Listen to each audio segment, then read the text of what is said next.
Welcome to Speaking Holistically, the podcast that explores the power of alternative medicine, natural healing, and homeopathic solutions to help you achieve true wellness. Each week, Dr. Jen and Amy G dive into the world of holistic health, discussing researched, time-tested remedies with expert insights from Dr. Jen, as well as real-life stories from patients to empower you to take charge of your health. So if you're ready to embrace a more natural path to wellness, let's start speaking holistically, because true healing begins from within.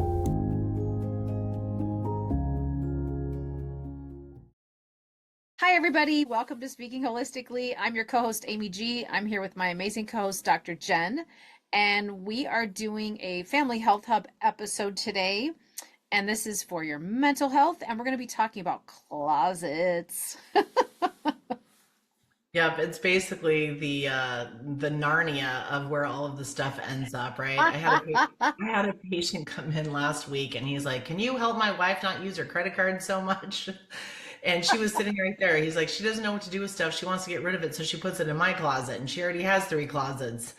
Oh my And I said, "Well, if it ends up in your closet, just donate it." And the look on her face was like, "Oh my gosh." And so he goes, "You know what? That's a great idea."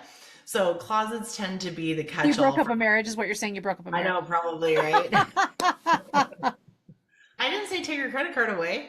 Um, so no, but it tends to be the catch-all for where, somebody's coming over, people throw stuff in the closet because they know no one's going to go in there, right? That's just not the place. You're not going to throw it into the guest bathroom or whatever. So the closets definitely get the last of the love in the house because it's kind of like, let's just shut the doors and forget about it. So the biggest thing that has helped me is we limit how many things we have in our closet. Now, this is not going to help every person. They're not going to want to do this. Some people are going to be super resistant to it. Absolutely not. I couldn't do that. I won't do it. It's totally okay.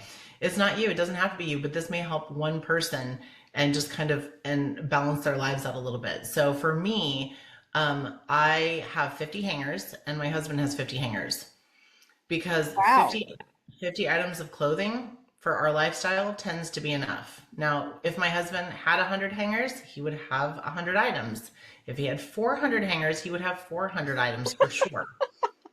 Um, but I tend to not wear, I have a uniform. I always joke, you'll see me wearing black shirts and jeans. Like that's my uniform. It's what I like. It's where I'm comfortable. I try to branch out. I try to buy colored clothes and they sit in my closet and then I donate them. So I don't know why it is. It just is. So 50 hangers for us is comfortable. It could be 75 for you. It could be 100 for you, whatever. It could be 300. It's entirely up to you. But keeping to that helps me. So if I'm out and I'm like, oh my gosh, that shirt is so cute. And I think, okay, what in my closet am I willing to get rid of to home this in my closet? And Wow. generally I go, nope, nothing. It looks really cute there on the hanger. I think it looks great there. And I just leave it at the store. So I'm really careful about that because I don't want a ton of stuff that takes over my world. If I am willing to get rid of something else, fine. I'll bring it home and we'll manage it. No, I'll manage it. So that is a helpful way to figure out what's important to you. Also, if you haven't worn something in a year or 2 years, odds are you probably don't need it. Us women tend to change sizes a little bit. And so we'll be like, oh, well, I'll wear that if I lose 10 more pounds. And then it's been 8 years. And okay, well, those were my favorite jeans. And I'm like, yeah, but your body style 8 years ago probably isn't going to be what it's going to be if you lose that other 10 pounds or 20 pounds or 30 pounds. You might be losing it in different areas and those jeans aren't going to fit the way they used to. And your style changes, right? So something that I wore 20 years ago, probably not going to be the same style that I'm wearing now. Might be. So those are the things that you can consider when you go through your closet. So What for are you, your, Amy, how many hangers do you have? to be honest with you, wow, because I have a lot of clothes. I know you do. That's why I'm asking. I I don't even know. I'd have to count. I mean, I probably have between dresses, skirts, pants, sweatshirts, jackets, regular shirts, hoodies for working. Like I have a lot of clothes. If I had to estimate, I probably have 150 50 maybe. Okay, so you're gonna have to update us, okay? Because I'm gonna have to count because between all the different types of clothing I have, I'm probably gonna come back and be like, I have 1,000. No, I won't. It won't be that bad. It won't be that bad. But I But will. if it is, and that works for you, that's fine. But the thing is I think it's more about being mindful about what we have. Because Yes. after a while, our possessions possess us. They literally control us. They Yeah. take control of where we are, who we are, how we feel, all that kind of stuff. Because our mind is always like, oh, we have something to take care of. We have to put this away. We have to do this. So, like I said, it doesn't have to be 50 hangers. I could probably survive on 25, to be very honest with you. And I'd be perfectly fine. Every time I go on vacation and I pack a suitcase, I'm like, these are literally all my favorite clothes. I could donate the rest of my closet. My husband's like, stop, you know. So, we're different as far as that goes. I need 2 jackets and he has 15 of similar styles, and I have so 16 coats. I have 16 winter coats. Yeah. so and I love my winter coats and I'll grab a different one every time I go out the door. Yeah. and that's great, but you're also a steward of those items. So you're using them. They're not sitting there with 3 inches of dust Oh on the no. shoulder. No, that's true. No, absolutely. And I do because I am so anal. My closet is organized by clothing type and color. I could So tell that was coming. So is mine. And I have handbags, they're all hanging. Everything is incredibly organized. I have tank tops, then I have regular shirts, and then I have 3/4 shirt, like length sleeves, and then I have long sleeves. Yeah, no, I definitely have it organized like that because then I don't have to be like, where is it? Like I know what direction it is based upon that. And that's just me. It just works for me. And I mean, I have to put it in anyway. I might as well just move it over and put it in where it belongs. And It, it it, just it makes does make things so easy. I do have to tell people, seriously, organizing it, if you don't want to do it by color like me, do it by clothing type. It really helps. I never have to search for anything. I know where everything is.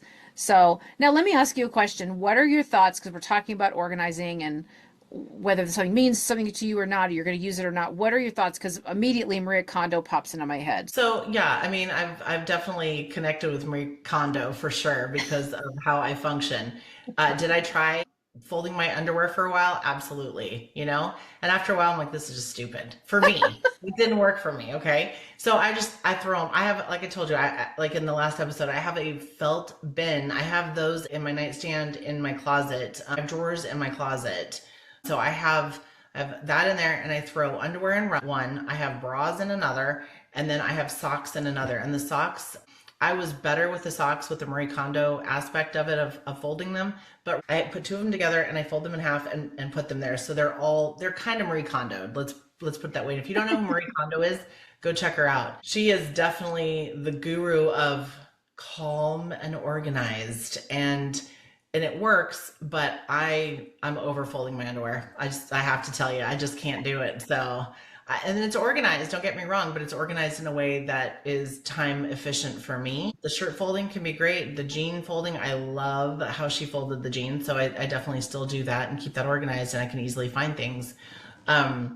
So whatever's gonna work, like you can try it, and if it doesn't work, then it doesn't work, and move on to something else. But it definitely just not having everything in one drawer works for me. I mean, it's in one drawer, but there's separate little bins, so I can absolutely just find what I need and get dressed in the morning and call it a day. And I think it's really just about just making your life easier, making things more efficient, saving yourself time. And that's when when I talk about the closet. I mean, I know where everything is and I'm not searching for it. So every time I go in my closet, I'm saving myself time by having it organized. Yeah, I mean, even on the back door of the closet doors, I have like the little fancy 3M stickers with the hooks. And Hmm. so I'll put my PJs on there, the ones that I'm actively using, because I don't change the PJs every single day. I'll wear them for 2 or 3 days or whatever, and then throw Yeah, them in I the think most laundry people or do whatnot. that. Yeah. So, it might not work for you. You might wear them for 2 weeks. Somebody else might wear them every night, like whatever. But for me, I don't want to put used clothes back in with my clean clothes, but I also don't want to throw them on the floor. Yeah. So it's kind of, for me, that's like a halfway house. It's like not halfway in the laundry basket, which is also inside the closet. So there's never any question as to where everything goes or stays, Right. but and then that's my halfway. Like I've worn it once, or if I have a flannel and it's freezing outside, and I have to go outside and do something. I hang that back up. It doesn't go into the closet with all the rest of the clean clothes. It's that halfway house for me. So, but it stays off of the floor for sure. And like I said, there is a place for everything and everything in its place. And I've gotten to the point where I have some items that are not fitting in the drawers as nicely as they should because I've purchased something else. So, I do have to go through there and pull stuff out and go, okay, you know what? This isn't working. You've got to figure this out. Are you actually going to wear this? And I'm like, but I love it. And I'm like, yeah, but you haven't worn it. This is the devil and the angel on my shoulder, right? You haven't worn it in 5 years. How much do you love it? I'm like, I know, but I might want it for a trip or something. And I'm like, you're making yourself crazy. Just put it in a bag, fold it, put it in a bag and donate it. And so for me, it's just don't overthink it. It's if you haven't worn it in so many years, you're probably not going to. You might love it. You loved it back then. So either wear it, figure out if you love it. And you might figure out that stupid tag keeps rubbing your side. You might find that you're constantly shifting things because things aren't fitting like they used to. So if that's the case, even though you love it, you loved it for that season, and now it can make its way out of your house. Yeah, it's funny. You mentioned when you see something out and you're like, oh, that shirt is really cute. And then you think, what am I willing to part with to make room for this shirt? I have a friend, shout out to Lisa. She lives in a 500 square foot place, a teeny tiny place close to the beach. And she has that rule. And she said, I have to have that rule. And it's for her whole house. She's like, if I bring something home, I'm getting rid of something. Because if I don't do that, I can't live in this space. She adopted that rule of thumb because she didn't have a choice. But there's a freedom in that too. Well, and we lived in an RV for a year and traveled the US. So there was 6 of us. So 4 kids and a Rottweiler, a 100-pound Rottweiler in 300 square feet once the pop-outs were out. Wow. And we did that for a year. And so, yeah, there's no buying souvenirs. There's no nothing. And honestly, none of us missed any of it. And it made us really decide what was important to us and how we were going to manage things. Did I buy something that was quite large one time? Yes, but I got approval from the husband. Like I was like, oh, I really need this. And he's like, okay, I think we can fit it over here, but that was about it. And the kids did great. We didn't have any problems, not getting stuff. And it's not our MO anyway. We don't go to places and buy souvenirs and stuff all over the place. Our souvenirs are our pictures that we've taken and that has helped us too. One thing actually on the tail of that one, we have mason jars and the kids were allowed to collect whatever fit into one mason jar because otherwise we'd end up with sticks that were 6 feet long, in the RV and stuff like that. So we've done that where they can collect things, but it all has to fit in the mason jar. Oh, I like that. And it's a large mason. I mean, it's like a 32-ounce mason jar. Maybe it's not a huge one, but it's not the little teeny tiny ones either. I'm not that mean. I'm not that minimalist. But we would do that and then put the lid on it and then put a label on it of where it was, like the date, the month and the year, and where we were. We have it, displayed, and that's also really quick to dust. But it's kind of a living display, and the kids will look at it and be like, oh, remember we did this? And it's for us, that's kind of fun. So instead of buying things from stores, it's kind of something that is more homegrown and something kind of fun for us. And it's actually a conversation piece when people come in the house. They're like, what is this? And I was like, oh, so this is like our living scrapbook, that sort of thing. So, yeah, I was going to say, it's a book of memories, but in a jar. Yep. So it's kind of fun because we get to relive those adventures, but without having, tons of stuff that we got, like, that instant gratification, the dopamine hit that you get when you buy something. I mean, we all get that. So, if I feel like, oh, I walked into the store, I didn't know I needed it, but I need it now. I walk around with it in the cart and then eventually I go, yeah, I don't feel it anymore. And I put it back. Oh, wow. So, that's a good practice for people to try out. Yeah. So that has helped me because I tended to be a lot more, like 25 years ago, I was a lot more impulsive and got myself into some credit card debt. Nothing like what I've seen some people do. But, it was enough to kind of give me a wake up call. Like, you can't do this. And, I don't want to pay 30% interest or 18% interest on anything, but I'm very, very careful with how I do things because I did get a dose of reality very quickly and decided not to get myself into that again. Yeah. That's a really good practice. I think that's great advice. Hopefully, some of our listeners will use the mason jar hack with their kids when they go on vacation. Like, hey, you can get some stuff for the trip, but it's got to fit in here. And then, yeah, like you said, you get to revisit your memories by looking in that jar again. I think that's such a great idea. Yeah, I mean, you can put some dirt in there. Trust me. Um, Some Pine cone. sand. One of the kids found a bunch of plastic BBs. I was like, fine, throw them in there. Like, if that's what you guys want. And they all got to be a part of it. So it all kind of came together, which is great. Yeah. But I didn't tell them, no, put it down. No, put it down. No, put it down. It was like they got to take what they loved from that trip, even if it was used plastic BBs that they found, in the dirt. So I know I sound super like, retentive and stuff, and I am, but like I still want my kids to have some freedom and get dirty and have a way to express themselves. So, we just do it with certain parameters that keep the house tidy. Right. It's just a different approach, and it is one that lends itself to a lot less clutter. So Yep. it's a good idea. So, and one of the ways too, I just thought of this, that I've done this in the past too, where my closet had too many things in it. And so I literally took two of the large suitcases and put my favorite items in each one because I was so overwhelmed. I couldn't figure out like, okay, do I want this? Do I not want this? So I took the suitcases and I put all the stuff, like if I were to literally have to move in the next, 6 hours or something and take my most prized clothing with me, okay? Put it all into a suitcase, and that will help some people who are just completely overwhelmed. Like, okay, do I need this? Do I want this? Or one suitcase, one big suitcase, or one small suitcase, whatever. Right.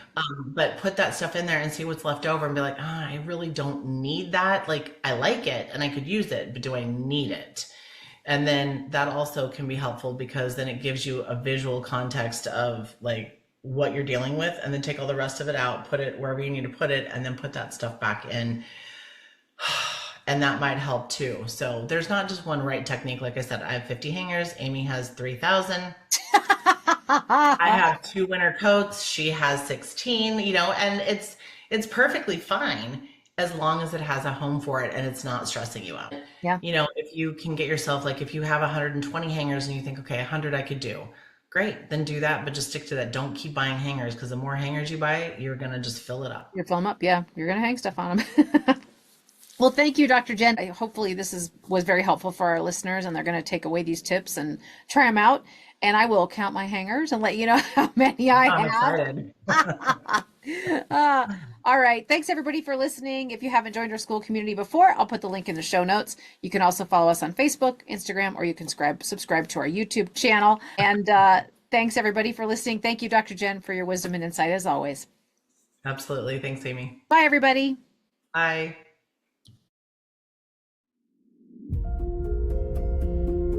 That wraps up another episode of Speaking Holistically. Thank you for listening. We hope today's conversation gave you new insights and inspiration to take charge of your health. If you enjoyed this episode and want to hear more, be sure and join the Speaking Holistically school community by clicking the link in the show notes. There, you'll get access to daily podcast episodes, weekly live Q&As, educational content, and so much more.